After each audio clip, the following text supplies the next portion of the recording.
Natural areas, and prairies in particular, provide critical resources and benefits to our society. Providing pollinator and animal habitat, these areas also filter and clean our air and our water.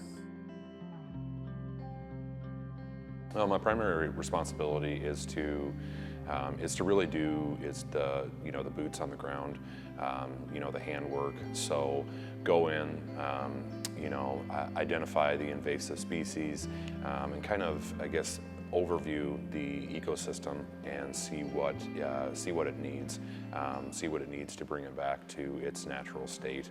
The fence line is a heavily agricultural degraded fence line. There's a lot of white mulberries in the fence line, a lot of pioneer early successional species. So our anticipation is to go in and to essentially bring it down, get rid of all the mulberries, all the pioneer species, and bull hog it, mulch it, put it on a pile, and then connect the prairie that we're going to be doing in here to the woodland edge.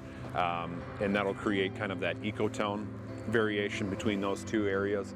And we're also, on the other end, we're going to put in fruit and nut varieties that are native to Iowa. So this was solid dogwoods through here, which aren't necessarily bad, but this area is right between an existing prairie, our prairie meadow west, and our future prairie meadow east. And so we want to connect them with a wetland mesic to prairie swale, which is what we would historically have in this area in Iowa. First things to green up are likely invasives. Go out, take a limb, take a couple twigs, take a leaf, take a bud, and find somebody who's a resource. That could be somebody like Brent in Impact 7G. It could be a local forester. It could be a county conservation person who's schooled in it with the university here. We have plenty of people who have background in plants and in gardening. A very diverse species of plants provides for a very diverse species of insects. You have a rodent population there, then you're going to need something such as a healthy snake population.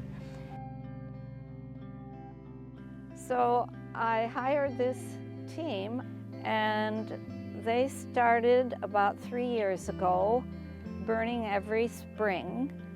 And we try to do the woodlands and the prairies.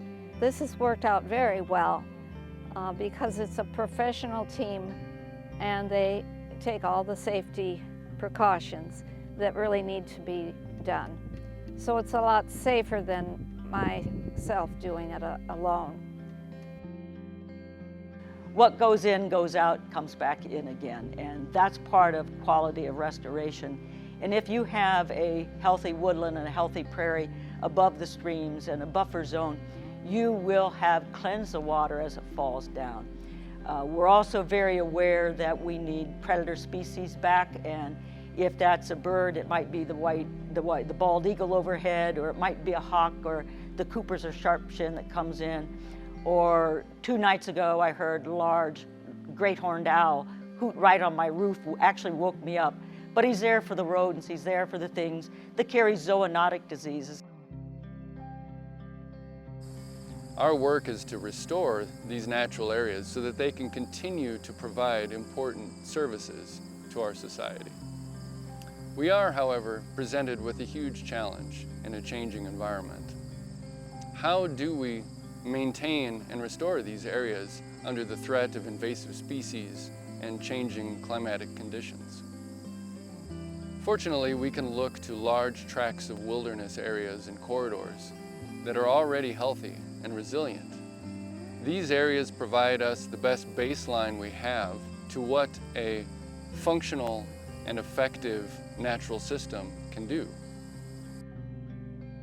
And in every human, there's this draw towards a beautiful tree. There's this draw to the outside air, or sunshine, or shade.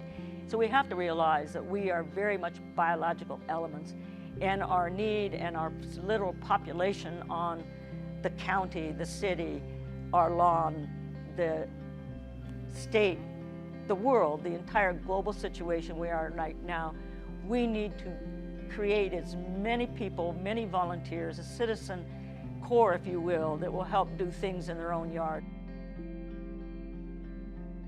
From small native plantings in your yard to large wilderness tracts on public lands, these areas all provide critical services for a stable, cleaner environment.